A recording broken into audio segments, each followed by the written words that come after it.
I've been more or less an asshole all my life, yet I get gifts and money and prayers daily. You've been a goody two-shoes. How's your program worked out? It hasn't. You're still dirt poor. You've been good to everybody in your life. You give them presents, you write them birthday cards and all the shit, right? How has it gotten you? I get share certificates in companies. I don't know where they are. I get $50, $100 bills, and I treat them like dog shit.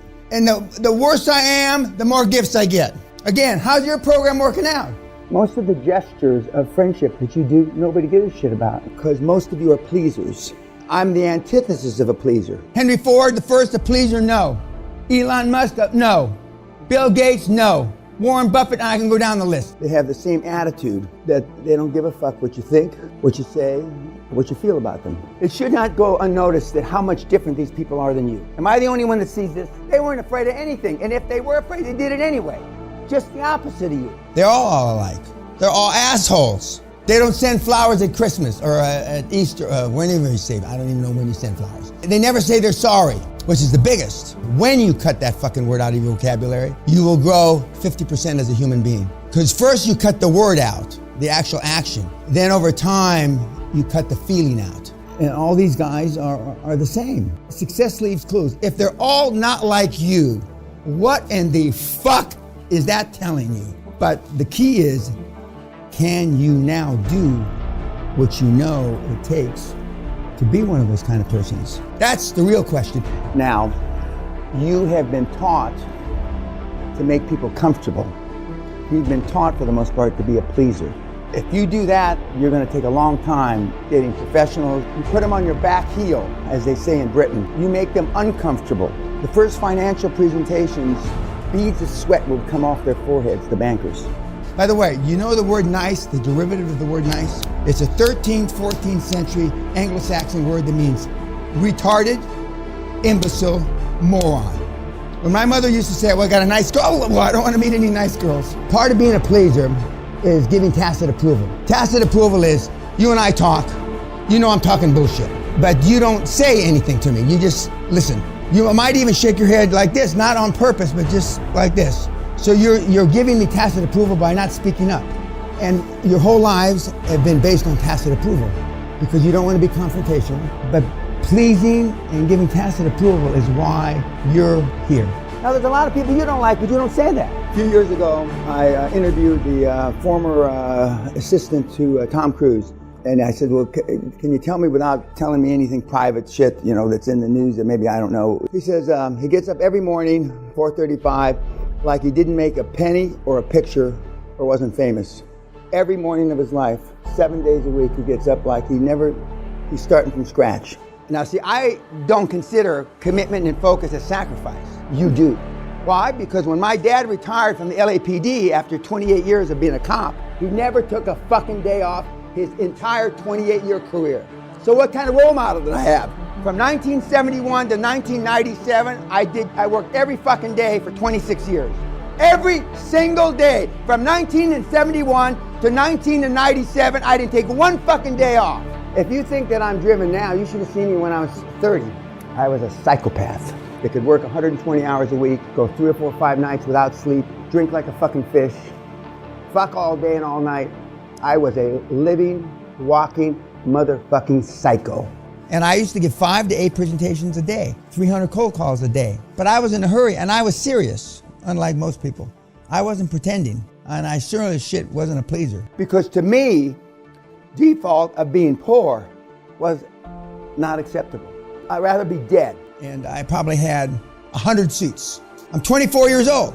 I probably had 200 pairs of shoes, 10, 11 cars, 2 chauffeurs. It's not that you want this lifestyle change. It's that you demand it because you deserve it. When your mindset gets to that point, I mean, life changes. It flips. But if I have to motivate you kids, you're not gonna make it. This is about creating generational wealth. Josh has done it in 3, as a 17-year-old. We have teenagers making $1 million a year. Well, I don't even brag about them. I don't even talk about them on the internet. Because $1 million a year is chump change. Well, then why can't you do it? Why haven't you done it? If a 17-year-old kid can do it, Jesus. But see, you haven't been taught to think that way. You've been taught to think well, maybe he's special. There is nobody that's special. But seeing the person you could have been, now that's a bitch. Because heretofore, this is what you've learned about making money. Shit. There's no excuse for dying poor other than it's your fault. I couldn't understand why people couldn't come up with 6 or 8 grand 25 years ago. When I was my poorest, when I had nothing, I could come up with 10 grand.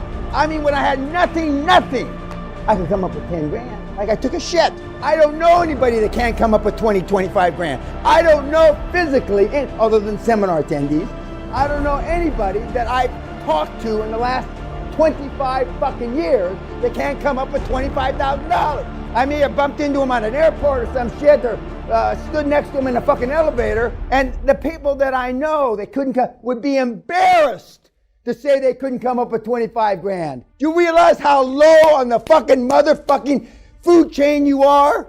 But who tells you not to just fucking do it, right? Your parents. Stay out of the street, you're gonna get hurt. When you go to school your first day in kindergarten, whatever your school is, keep your head down, don't get in trouble. If you get in trouble, I'm gonna tell your father. And look what the result has been. Kids only lack leadership. They don't lack brains. What would you do if you weren't afraid of what your parents thought of you?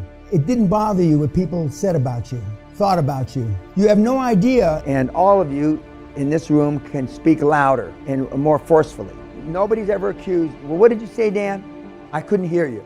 My whole life. You have to act with confidence. Well, confidence is everything. I was talking shit since I'm about 16, 17 years old. Muhammad Ali, I'm the greatest.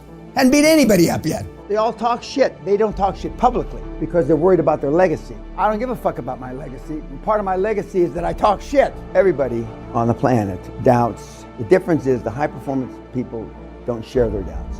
When you come home and how was it at the office? What did you do? You know, everything's great.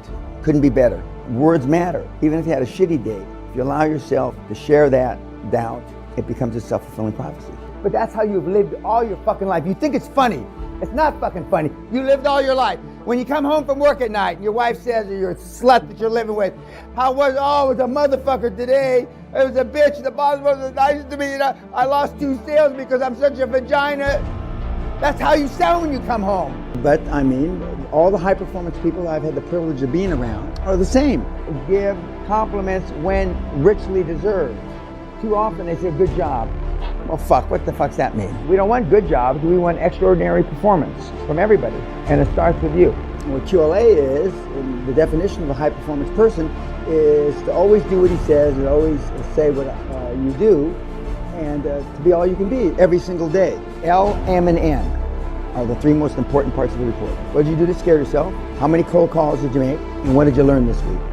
You haven't asked me yet, but the most successful people in the program have standing desks with treadmills underneath. So they're walking all day long. 4 kilometers an hour seems to be the perfect speed. He gets up in the middle of the night, same as I do. 2:30, 3 o'clock in the morning to work for a couple hours, then goes back to sleep.